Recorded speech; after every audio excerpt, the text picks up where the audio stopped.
I designed the Black Gate, Sauron's monument to domination, the impregnable barrier that sealed Mordor for 3,000 years, the structure that armies couldn't breach, that stood against sieges and time and everything the Free Peoples could throw at it. I used Númenórean engineering, knowledge passed down from the greatest civilization of men, techniques taught to me in Armenelos, mathematics and architecture, and materials science that took centuries to develop. I corrupted all of it, twisted it, used it to build something that would enable evil for millennia. And then, after I designed it, after I gave Sauron exactly what he wanted, after I solved every impossible problem, after I made his vision real, he made me build it, with my own hands, as a slave, alongside the thousands who would die making my design reality. My name is Cullion. I was an architect in Númenor, before the fall, before Sauron, before I became what I am now. And this is what I learned, what I witnessed, what I enabled. You can create something perfect, something that will last forever, something that demonstrates genius beyond measure. And it means nothing, less than nothing, if what you create serves darkness, if your greatest work enables suffering, if your brilliance is enslaved to evil. The Black Gate stands, or stood, until the end, until everything Sauron built crumbled. But it stood for 3,000 years, the greatest structure I ever designed, the greatest structure I ever built, the greatest monument to my failure, my corruption, my choice to survive at any cost. This is how it happened, how Sauron got his gate, how I gave it to him, how I paid for that choice, with my hands, my body, my soul. I was captured in the war. Second Age, year 1697. Sauron's armies swept through Eriador, overwhelming everything. The elves fought, held longer than anyone expected. But Sauron's forces were endless. Orcs, corrupted men, creatures from the darkness. They broke through, killed, captured, destroyed. I wasn't a soldier, wasn't a warrior. I was an architect working on fortifications in Tharbad, designing walls that might hold against the onslaught. They didn't. The city fell in 3 days. Most died. Some of us were taken, marched east, toward Mordor, toward Sauron's fortress, toward whatever fate awaited those who survived capture. The march took weeks, hundreds of us, chained, beaten, starved. Many died on the road. Anyone who fell was left. Anyone who couldn't keep pace was killed. By the time we reached Mordor, by the time we saw the mountains of shadow rising before us, maybe half remained, maybe less.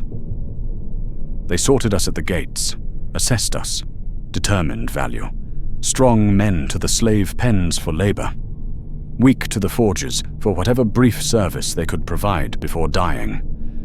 Women, too. I don't know. I never saw them again. And specialists? Anyone with skills, anyone with knowledge, anyone who could be useful, beyond simple muscle. They pulled us aside, questioned us, tested us. "What did you do?" the orc commander asked, his common speech broken but understandable. "Architect," I said, thinking maybe this would save me. Maybe having knowledge would mean better treatment. Maybe I could survive by being useful. Númenórean? Yes. His eyes, yellow, cruel, they narrowed. "You come." They took me separately, not to the slave pens, not to the forges, deeper, into Barad-dûr itself, into the Dark Tower, into chambers where Sauron's lieutenants worked, where plans were made, where the machinery of conquest was designed. A man met me there, tall, proud, Númenórean, like me, but corrupted, changed, wearing black, bearing Sauron's mark. One of those who had chosen to serve, who had given themselves willingly, Not captured like me, but converted. "You're an architect," he said. Not a question, a statement. I was. You still are. Your knowledge doesn't disappear because you're captured. Your training doesn't vanish because you're here. Sauron has need of that knowledge, of that training, of what Numenor taught you. I won't. You will, he cut me off. Cold. Certain. You'll serve, or you'll die. Those are your options. Serve and live. Live well. Be valued. Be given purpose. Or refuse and join the slaves in the pens, dying slowly, uselessly, wasting everything you know, everything you could be. I wanted to refuse, wanted to choose death over corruption, wanted to be brave, noble, true to everything I'd been taught, everything I believed.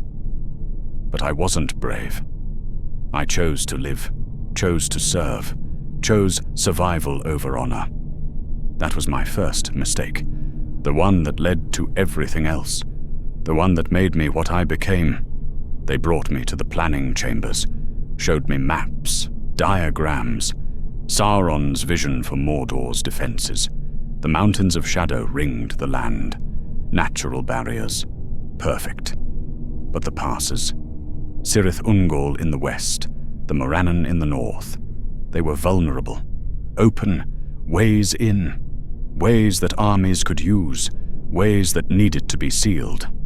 The Dark Lord wants the northern pass closed, the corrupted Númenórean explained.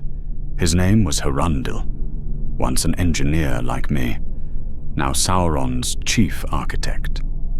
Not with a simple wall, not with a fortress that can be besieged, with something absolute, something that cannot be breached, cannot be bypassed, cannot be broken by any force the enemy possesses.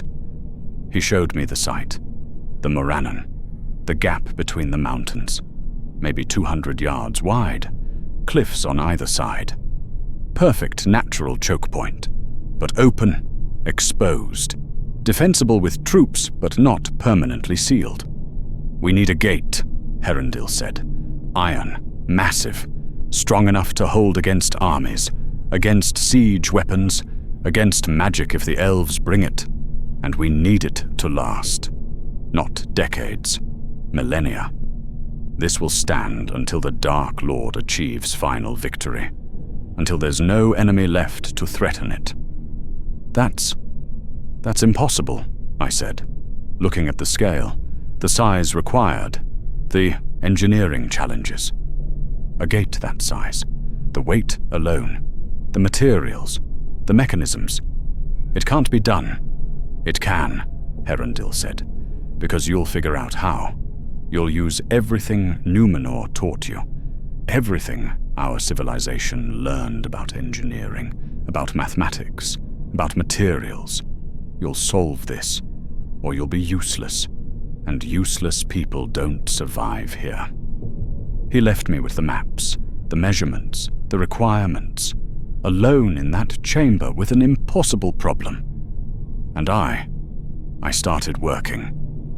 Not because I wanted to help Sauron, not because I believed in his cause, but because solving problems was what I did, what I was trained for, what my mind did automatically when faced with challenges, and because I wanted to live.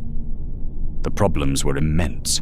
A gate 200 yards wide, 50 feet tall, made of iron strong enough to resist battering rams, heavy enough that no force could push it open, but still movable, still able to open when needed, still functional.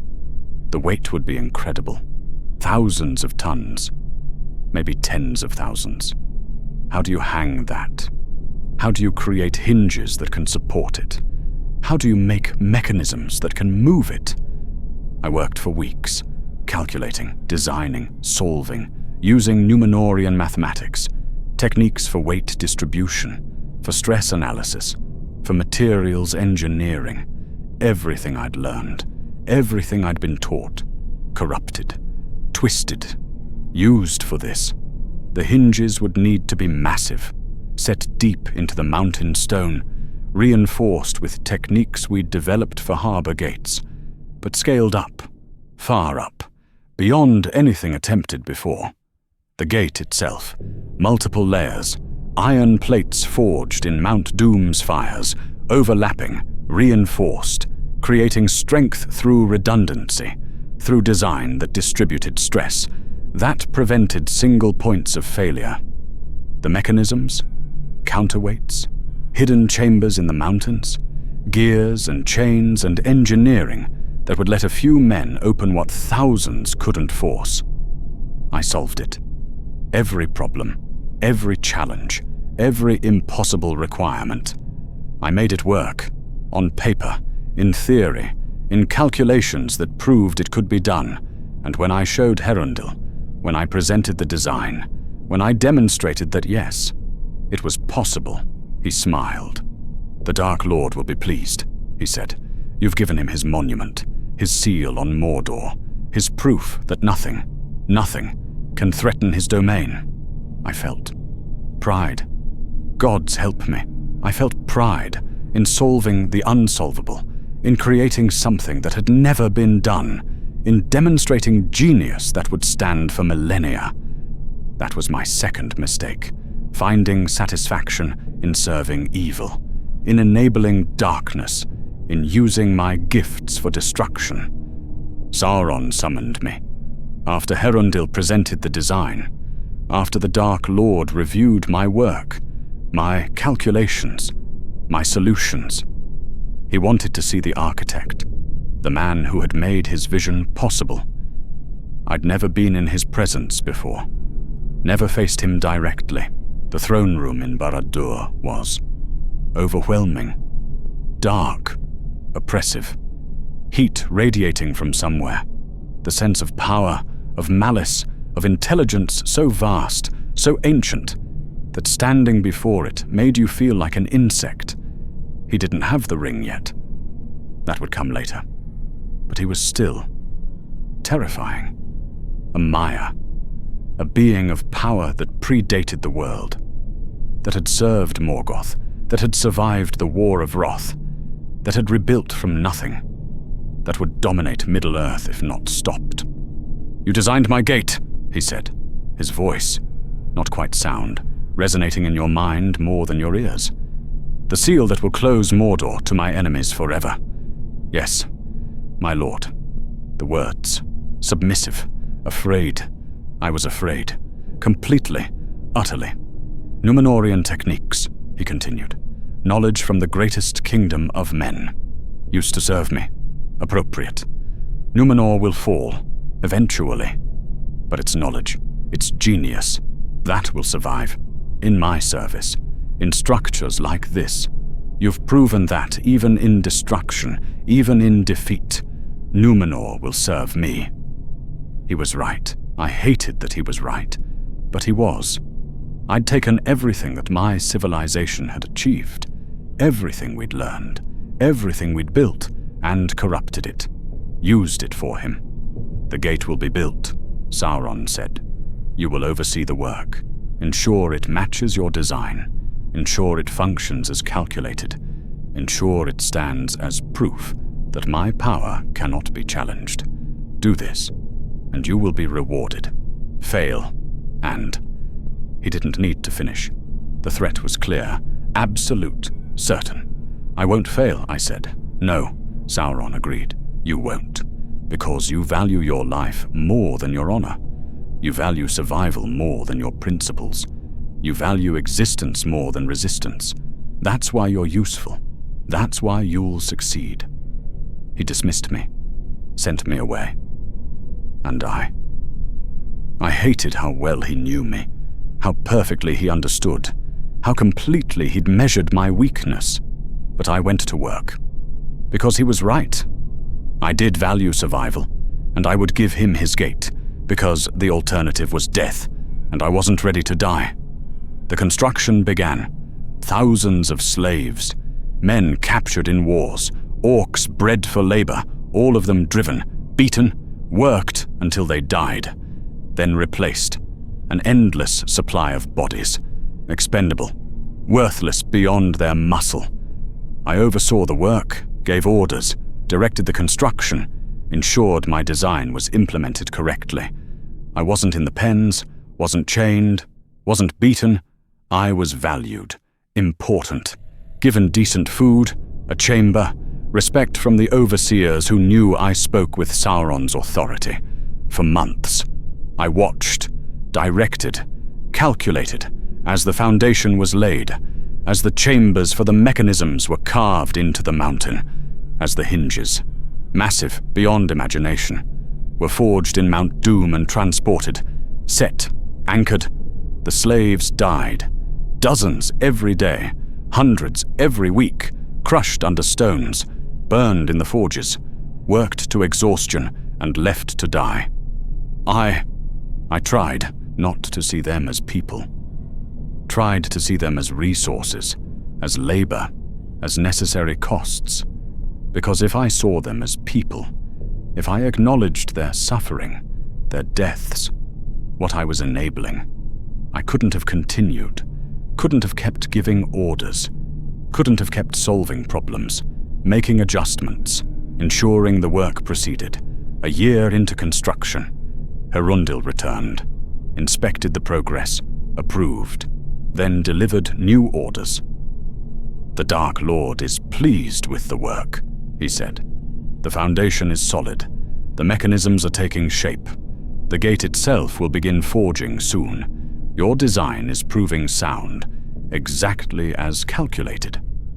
"Thank you," I said, waiting, knowing there was more, sensing it in his tone. "You're no longer needed as overseer," Herundil continued. "The work is routine now, following the plans. Any competent overseer can manage it. Your skills, your knowledge, they've been applied. The design is complete, the engineering solved.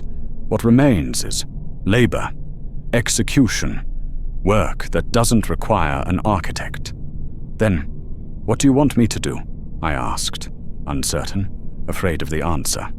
"Join the workers," Herundil said, simply, coldly. "You'll build what you designed, with your own hands, alongside those who die making your vision real, the Dark Lord believes. And I agree that you should understand, completely, what your genius creates, what your service enables. You'll work as they work, suffer as they suffer, until the gate is complete. Then, if you survive, you'll have earned your place, your reward, your proof that you can endure what you inflict." I wanted to refuse, to argue, to claim I was too valuable, too important, too skilled for common labor, but I'd given them everything, solved the problems, provided the design. I wasn't irreplaceable anymore. I was just another body, another resource, another tool to be used until broken.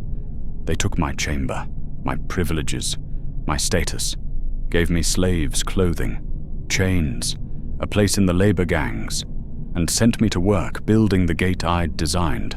The first day nearly killed me. I wasn't strong, wasn't conditioned for this. I was an architect.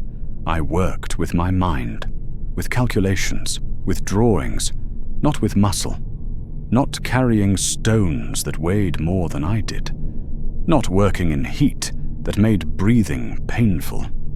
They put me on the foundation crew, moving the massive blocks that would support the gate's weight, carved from the mountain, shaped by measurements I'd provided, fitted according to specifications I'd calculated. Each block weighed tons, took dozens of men to move, using ropes, levers, techniques I'd designed for maximum efficiency. Efficiency, I'd been so proud of that, of optimizing the process, of minimizing wasted effort, of making the construction as effective as possible. I hadn't considered, hadn't thought, that I might be one of those carrying the stones, pulling the ropes, bleeding from the effort. By midday, my hands were raw, bleeding. The ropes, cutting through skin, through flesh, down to bone in places. By evening, I could barely stand, my back screaming, my legs shaking, my entire body broken from a single day of what these men did. Every day, until they died. I watched one fall that first day, crushed when a block shifted, when the rope slipped, when weight beyond imagining came down on flesh and bone. He didn't scream long. The others barely paused, just moved the block, pulled his body out, kept working, because stopping meant beatings, meant death, meant joining him. The overseers didn't care that I'd designed this, didn't give me special treatment, didn't acknowledge what I'd been. To them, I was just another slave, another body, another resource to be expended. If I fell, if I died, they'd replace me. Simple, easy, meaningless. I survived that day, barely. Collapsed in the slave pens that night, unable to move, unable to think beyond pain, beyond exhaustion, beyond the understanding that this was what I'd designed, what my genius had created. A machine for destroying people, for grinding them to death in service of evil, and I'd be part of it, every day, until the gate was complete, or until I died building it. The work continued, days into weeks, weeks into months. The foundation took shape, exactly as I'd designed, every block placed according to my calculations, every measurement precise. My engineering was perfect, sound. The foundation would hold the gate's weight forever, would distribute stress exactly as predicted, would stand for millennia. And it was built with blood, with broken bodies, with deaths I'd enabled through my efficiency, through my genius, through my pride in solving impossible problems. I learned things, working alongside the condemned, things I'd never understood as overseer, as architect, as someone valued. That pain stops being sharp after a while, becomes constant, background, something you work through, because there's no choice, no rest, no mercy, just work or die. Those are the options, every day, every moment, that you can watch men die and feel. Nothing. Not because you're cruel, but because feeling would break you, would make continuing impossible. So you shut it down, become numb, become something that just exists, works, survives, nothing more. That pride, achievement, purpose, they don't matter when you're expendable, when you're just fuel for a machine that grinds people into monuments, into structures, into proof of evil's power. I'd thought I was special, important, valuable, because I had knowledge, skills, genius, but I wasn't. I was just another tool, another resource, another thing to be used until broken, then discarded. The gate rose, piece by piece. The hinges were set, massive mechanisms, each one engineered to my specifications, perfect, beautiful, in a terrible way. They worked exactly as calculated, bore weight that should have been impossible, functioned as designed. The iron plates were forged in Mount Doom. Wastu, fires hot enough to melt stone, shaped by techniques I'd specified, each one fitted to the next, creating strength through overlap, through redundancy, through engineering that distributed stress across the entire structure. No weak points, no failures. Perfect.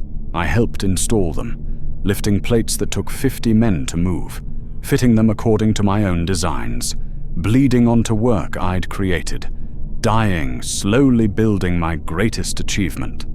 2 years. The gate took 2 years to complete, from foundation to final plate, from concept to reality. 2 years of brutal labor, of watching men die, of becoming one of them, of understanding what my genius cost. Thousands died. I don't know the exact number. Thousands. Crushed, burned, worked to death, executed for failing, for slowing, for being unable to continue, their bodies disposed of, burned, fed to whatever horrors Sauron bred. Meaningless, worthless, expendable. I survived. Somehow. Through luck, through stubbornness, through becoming something less than I'd been. Something that could endure, that could work through pain, that could ignore suffering, that could shut down everything except survival. The day the gate was completed, the day the final plate was set, the final mechanism tested, the day it moved for the first time, opened and closed on its massive hinges, proving that, yes, my design worked, my calculations were correct, my engineering was sound, I felt nothing. No pride, no satisfaction, no sense of achievement, just emptiness. Because I'd paid for this, with my body, with my soul, with the blood of thousands who died making my vision real. They brought Sauron to see his gate, to witness the seal on Mordor, the monument to his power, the proof that nothing could threaten his domain. He stood before it, this massive structure, 200 yards wide, 50 feet tall, iron and stone and engineering genius, impregnable, perfect, everything he'd demanded. It will stand, he said, to Herondil, to the overseers, to the assembled guards, forever. No army will breach it. No siege will break it. No power in Middle-earth will overcome what has been built here. Mordor is sealed. My enemies will break themselves against this gate and fail always, completely. He was right. The gate would stand, would hold against everything, against armies, against sieges, against the free people's desperate attempts to breach it. For 3,000 years it would stand, exactly as designed, exactly as built. Proof of my genius, proof of my corruption, proof of what I'd enabled. Sauron's gaze swept over the workers, the slaves, the survivors who had built his monument. Most wouldn't survive much longer, would be worked to death on other projects, or disposed of, or sent to the forges. Their usefulness ended. His eyes, if they were eyes, fixed on me. Recognition. He knew, remembered. The architect who had designed this, who had given him the solution, who had made it possible. You, he said, architect, you survived. Yes, my lord. My voice, broken, rough from screaming, from breathing forge smoke, from 2 years of suffering. Your design was perfect, Sauron continued. The gate functions exactly as you calculated. You have proven your value, your worth, your usefulness. You will be rewarded. Given position, purpose, other projects await, other structures to design, other monuments to build. You've earned this, through service, through endurance, through surviving what you enabled. He was offering me everything, status, comfort, recognition, a return to what I'd been, more even, a place in his inner circle, as architect, as engineer, as someone valued, important, useful. All I had to do was accept, continue serving, continue corrupting my knowledge, continue enabling evil, continue being what I'd become.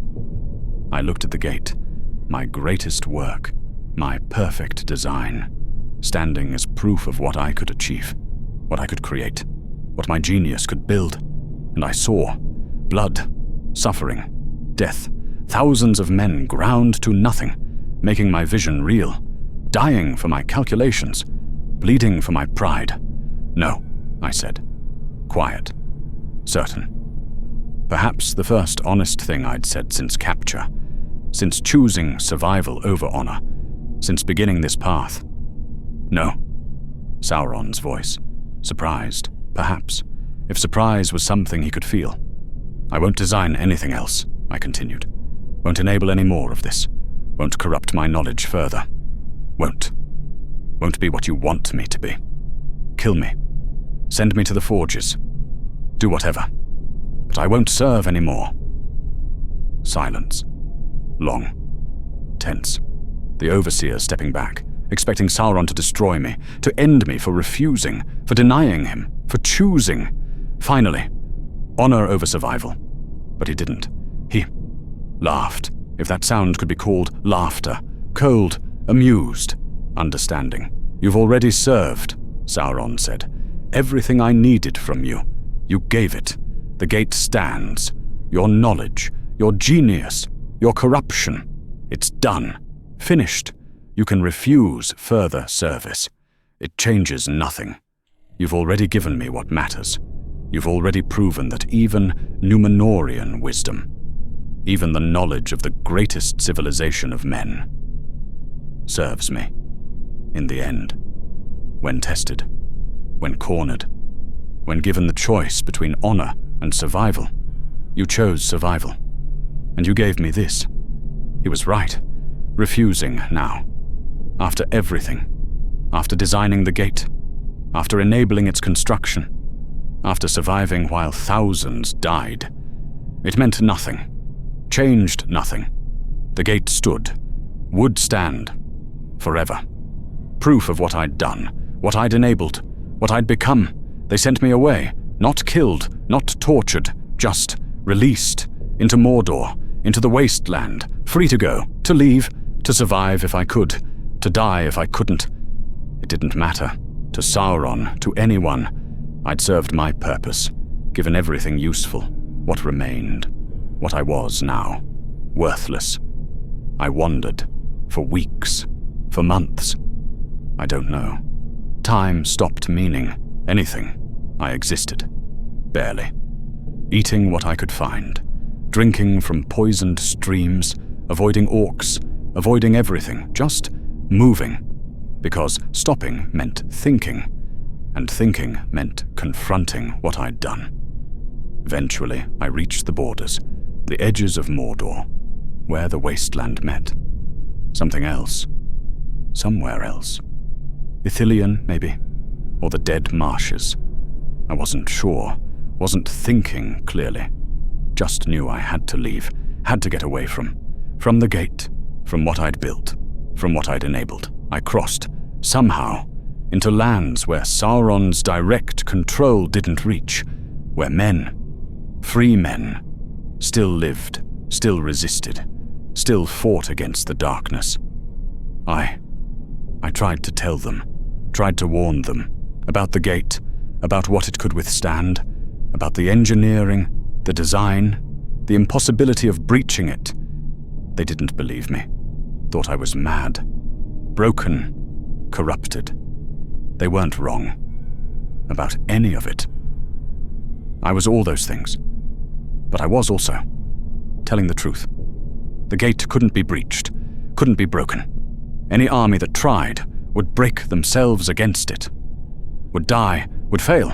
They ignored me. Dismissed me. Sent me away. And I understood. Why would they believe? Why would they trust? A broken man. A corrupted architect. Someone who had served Sauron. Who had built his monument. Who had enabled his power. I lived. Somehow.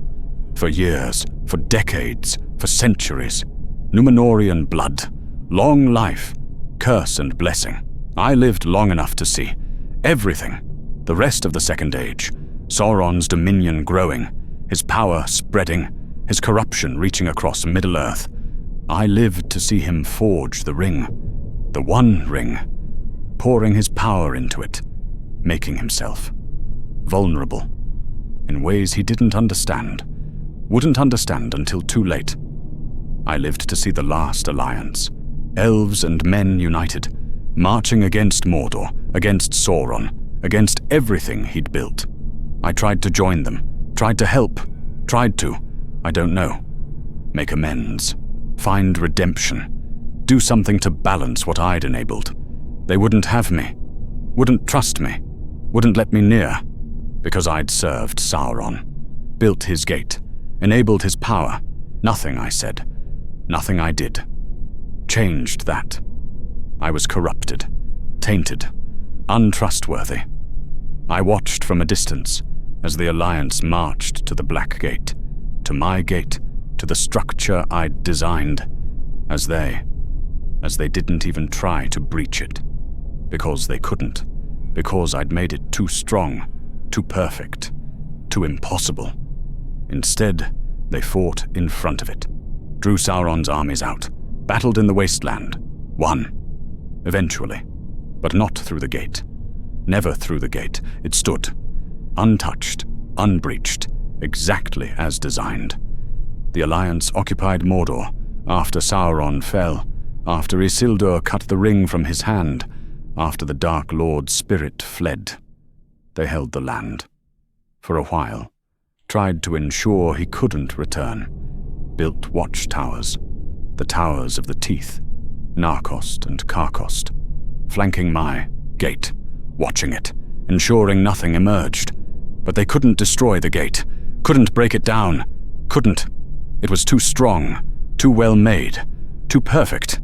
So they left it, standing, sealed, guarded, a monument to what Sauron had built, what I had enabled, standing as reminder, as warning, as proof that evil's works endure, long after evil falls. I lived through the Third Age, all of it, watching, waiting, knowing that Sauron would return, that the gate would be useful again, that my work, my corruption, my choice to serve, it would enable evil again. Eventually, certainly, and it did. When Sauron returned, when his power rebuilt, when Mordor was retaken, the gate, my gate, it was there, waiting, ready, perfect, functional, exactly as designed. 3,000 years and it hadn't weakened, hadn't degraded, hadn't failed. I watched it used. Again. Watched armies march through it. Watched Sauron's forces pour out. Attack Gondor. Attack the Free Peoples. Attack everything that resisted.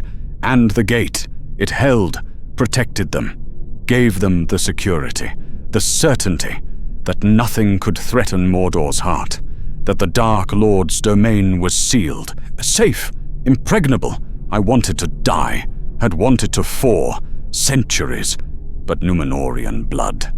It doesn't let go easily. I endured, unable to die, unable to forget, unable to escape what I'd done, what I'd built, what I'd enabled, until the end, until the War of the Ring, until two hobbits, too small, insignificant, impossible heroes, did what armies couldn't, what sieges couldn't, what all the power of the Free Peoples couldn't. They walked around it, around my gate, around the impregnable barrier, around the monument to my genius. They just walked around it, through Cirith Ungol, through another pass, through a way I hadn't sealed, hadn't considered, hadn't thought needed closing, and they destroyed the ring, ended Sauron, broke his power, won the war, not through the gate, not by breaching my work, just by ignoring it, making it irrelevant, proving that all my engineering, all my genius, all my perfect design, it meant nothing against determination, against courage, against two small people who refused to give up. The gate fell, when Sauron fell, when Barad-dûr crumbled. The towers collapsed, the walls shattered. Everything Sauron had built, everything his power had sustained. It ended, broke, returned to ruin, including my gate, the Black Gate, the Morannon, the structure that would stand forever, that nothing could breach, that I'd designed to be impregnable. It fell, like everything else, like all of Sauron's works, like all the monuments to evil, like everything I'd enabled. And I finally understood what I should have known from the beginning, from the moment of capture, from the choice between honor and survival. You can build something perfect, something that will last forever, something that demonstrates genius beyond measure. But if it serves evil, if it enables suffering, if it exists only to strengthen darkness, then it's worthless. Worse than worthless. It's a weight, a burden, a corruption that outlasts you, that carries your name, that proves your failure, your choice, your damnation. I designed the Black Gate, built it with my own hands, watched it stand for 3,000 years, watched it fall in a moment, when everything it protected crumbled, when the power it served ended, when 2 hobbits proved that all my genius, all my work, all my corruption, it meant nothing, changed nothing, enabled evil for a time, but couldn't stop good, couldn't prevent hope, couldn't overcome courage. I'm still alive, somehow, still enduring, still carrying the weight of what I did, what I built, what I enabled. The gate is gone, destroyed, ended. But the knowledge, the memory, the understanding of what I gave Sauron, what I corrupted, what I became, that remains, that endures, that stands as my monument, my gate, my proof that genius, knowledge, skill, none of it matters. If you use it to serve darkness, to enable evil, to choose survival over honor, the Black Gate fell. But what I did, what I became, that stands, forever, as warning, as lesson, as proof that some choices, some services, some corruptions, they outlast the structures, outlast the monuments, outlast everything except the soul that enabled them. I built Sauron's gate, and I'll carry that, until I finally am allowed to die. If you want to hear more tales from the darkest corners of Middle-earth, from those who served evil and paid the price, from those who made choices they can never escape, please subscribe to Whispers from the Past. There are countless stories of corruption, of genius turned to darkness, of choices that seemed small but changed everything. Subscribe and journey with us through the shadows of Tolkien's world.